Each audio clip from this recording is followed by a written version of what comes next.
मेरे प्रिय छात्र छात्राओं, आज के अध्यापन में आपका स्वागत है।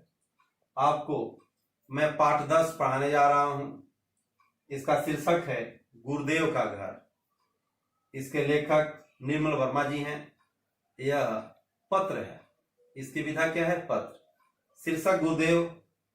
गुरुदेव किसको कहते हैं आप जानते होंगे।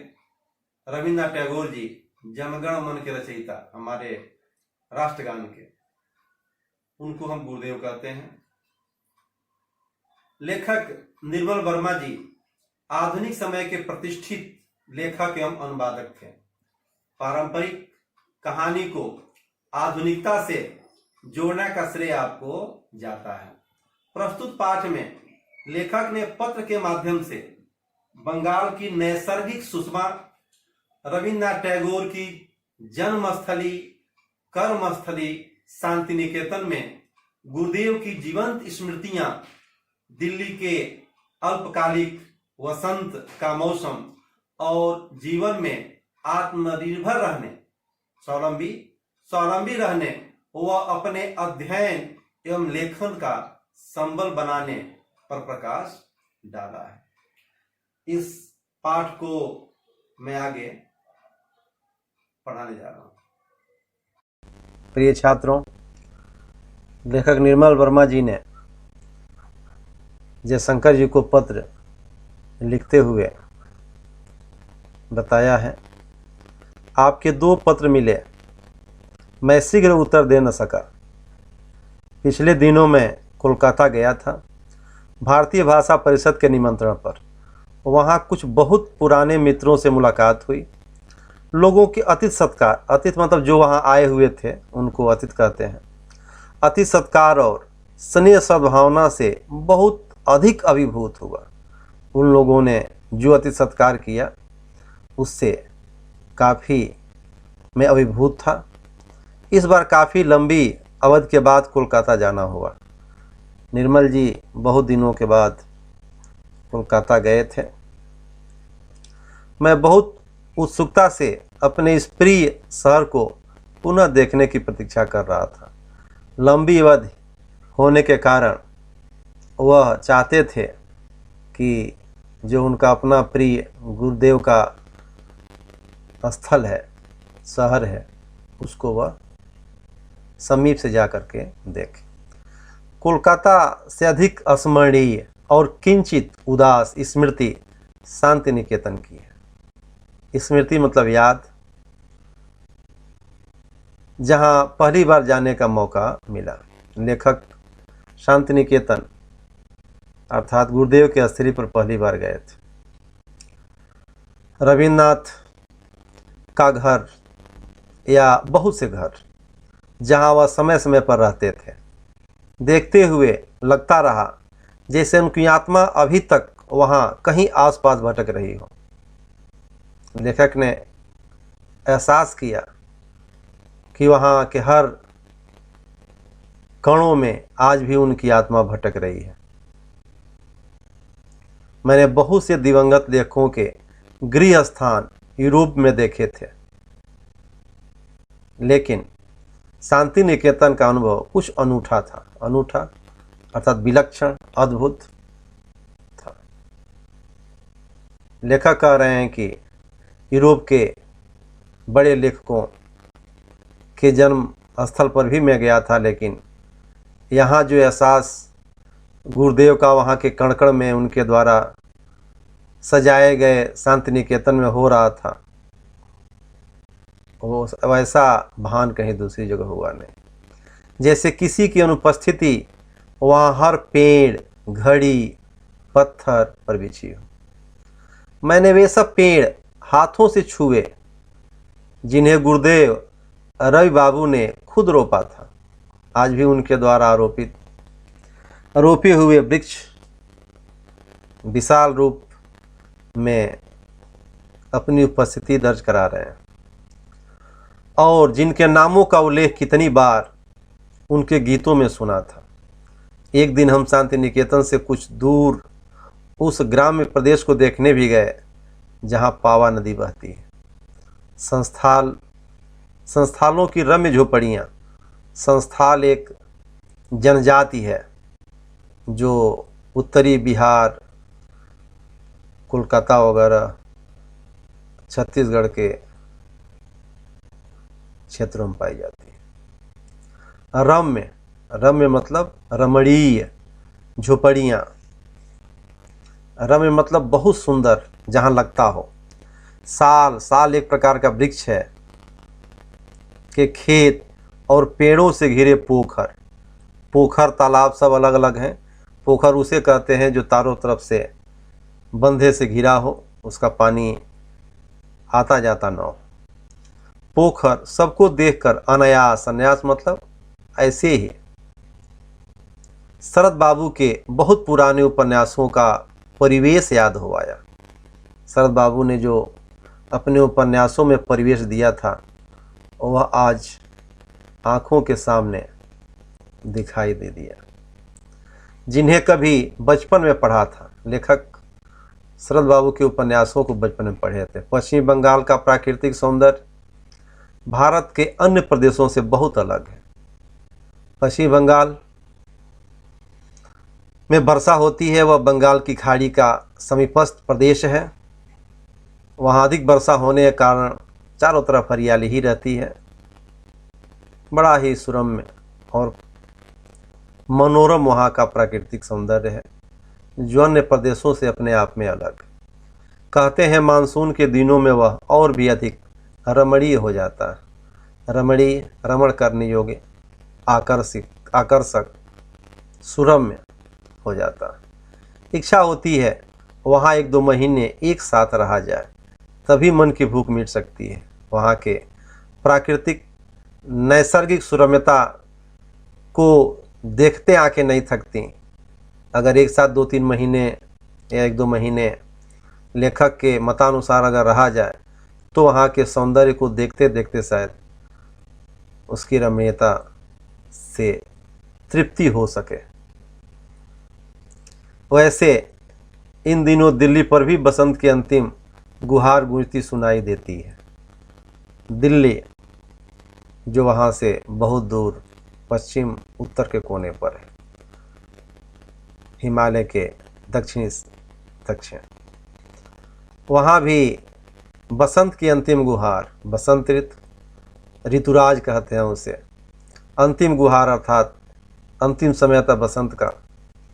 दिन भर एक अजीब सी पगला देने वाली बयार चलती है बसंत ऋतु में। दुख यही है कि यह नशीला मौसम अर्थात ऋतुराज वसंत का यह जो मादक उत्पन्न करने वाला मौसम ज़्यादा दिन नहीं टिकता।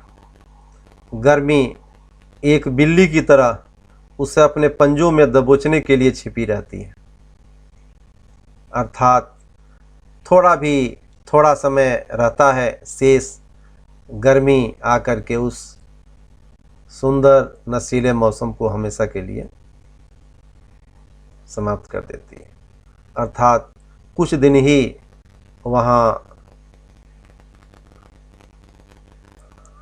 यह मौसम जो ऋतुराज के नाम से जाना जाता है बसंत का, यह टिक पाता है।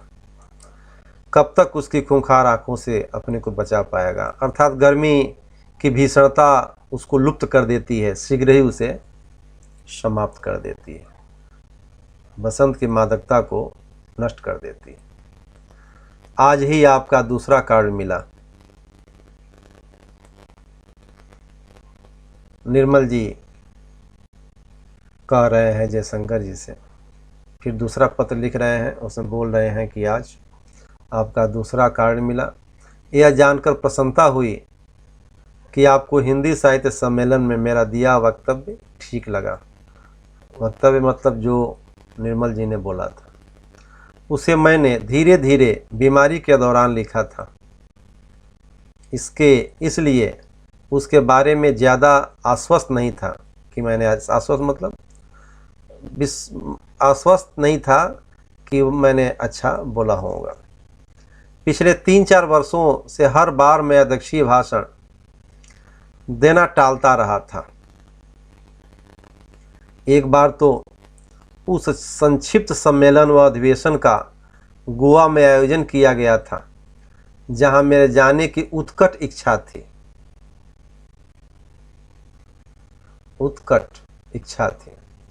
पर किन्हीं अनिवार्य कारणों से जाना नहीं हो सका। उत्कट मतलब प्रबल इच्छा थी उनकी। आपको और कुछ अन्य मित्रों को हिंदी भाषा और साहित्य के बारे में मेरे विचार अच्छे लगे, यह जानकर सचमुच बहुत प्रसन्नता हुई। आपके पिछले एक पत्र में उदासी और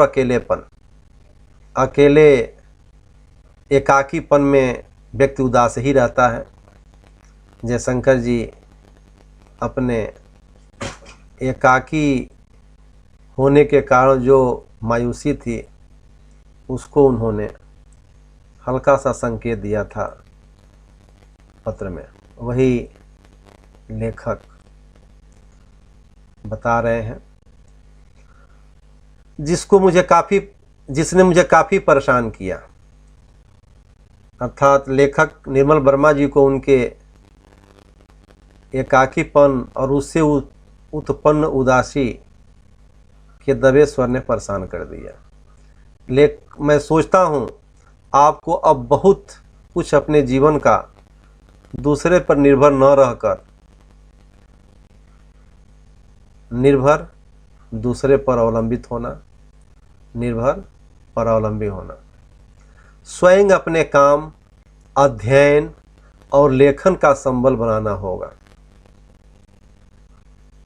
लेखक निर्मल जी ने अपनी राय व्यक्त की जयशंकर जी को कि आपको अब अपने पर ही निर्भर रहना चाहिए, स्वावलंबी होना चाहिए, और स्वावलंबन का आलंबन आपका अध्ययन और लेखन होना चाहिए। भोपाल के मित्र अपने कामों में व्यस्त रहते हैं और यद्यपि सब आपसे बहुत स्नेह करते हैं, प्रेम में उनके कोई कमी नहीं है, आपके प्रति अगाध प्रेम है, लेकिन आपको उनसे नियमित पत्र व्यवहार की आशा नहीं करनी चाहिए। जब कभी मन हुए तो 6-8 महीने में कभी दिल्ली कभी भोपाल कुछ दिन के लिए चले जाना चाहिए। इससे आपको परिवर्तन का थोड़ा बहुत आनंद मिलेगा। एक ही स्थान पर रह रहे व्यक्ति में अरुचि उत्पन्न हो जाती है, ऊब जाता है। लेखक ने वही राय दिया कि आपको ऐसा करने से परिवर्तन का आनंद तो मिलेगा ही, यात्रा करने का सुख भी मिलेगा और मन में खिन्नता के स्थान पर प्रसन्नता उत्पन्न होगी। सौभाग्य से आप अपनी रुचियों में काफ़ी हद तक स्वावलंबी हैं, आपको किसी की ज़रूरत नहीं है। संगीत, पुस्तकों और कलाओं में आपकी दिलचस्पी बहुत हद तक आपके अनुभवों को एक नए क्षितिज की ओर ले जाती है, जहां अपना अकेलापन धुंध की तरह छितर जाना, बिखर जाना, समाप्त हो जाना, बिखर करके। यह अपने में बड़ी ब्लेजिंग है जो हर किसी व्यक्ति के लिए उपलब्ध नहीं है। ऐसी उपलब्धि सबके पास नहीं है जो आपके पास है। आपने अपने जीवन को आमला और नागपुर में बांटकर बहुत अक्लमंदी होशियारी और दूरदर्शिता का परिचय किया। दूरदर्शिता का परिचय देना अर्थात भविष्य की बातों को ध्यान में रख करके अपनी योजना को अमल में लाना। आप जब चाहें अकेले भी रह सकते हैं और ज़रूरत पड़ने पर परिवार और मित्रों के सानिध्य यानी संपर्क का सुख भी उठा सकते हैं। मैं समझता हूँ यह एक अच्छा उपाय है जब तक कि उससे कोई बेहतर विकल्प नहीं ढूंढ लेते। सानिध्य संपर्क भी होगा, आश्रय भी होगा, छत्र छाया भी कहते हैं कई इसके अर्थ। मुझे खुशी है कि आप इन दिनों फ्लावर के पत्र पढ़ रहे हैं। रिल्के के पत्रों की तरह वे मुझे बहुत ही प्रेरणादायक लगे थे। कैसे एक व्यक्ति अपने समूचे जीवन को अपने लेखक के प्रति समर्पित कर देता है। वह सचमुच सही अर्थों में एक साधक थे। साधक, तपस्वी। तपस्वी केवल साधु ही नहीं होते। प्रिय बच्चों, यदि आप अपना पठन पाठन सुचारू रूप से मन लगाकर करते हैं, एक समयबद्ध तौर तरीके से, तो आप भी साधक कहे जाते हैं। उनका जीवन ही उनका लेखन और लेखन उनका जीवन था। मैं आजकल अलका सरावगी का नया उपन्यास कोई बात नहीं पढ़ रहा हूँ। मुझे अब बहुत अच्छा लग रहा है। आशा है कभी आप उसे पढ़ पाएंगे। जब विजय शंकर नागपुर जाएंगे, उनके हाथ में उस उपन्यास को आपको भिजवा दूंगा। आपकी माँ आप कैसी हैं? नागपुर में आप कब तक रहेंगे? सस्नेह, आपका निर्मल। पत्र की विधि जो लेखक ने अपनाई है वह आपस में काफ़ी प्रेरणादायी है। आपने देखा, इस प्रकार लेखक ने पत्र के माध्यम से बंगाल की प्राकृतिक सुंदरता, शांति निकेतन की रमणीयता और उस रमणीयता में गुरुदेव की उपस्थिति द्वारा महापुरुषत्व की महिमा एवं जयशंकर जी के जीवन द्वारा एकाकी जीवन होने पर अपनी कला पर आत्मनिर्भर हो जीवन को सुखद बनाने की प्रेरणा लेखक ने दिया है। यह पाठ पत्र के माध्यम से आपको गुरुदेव और एकाकी जीवन पर प्रकाश डाला है, जो प्रेरणादायक है। आप इससे सीख लेंगे, समझेंगे, पढ़ेंगे। धन्यवाद।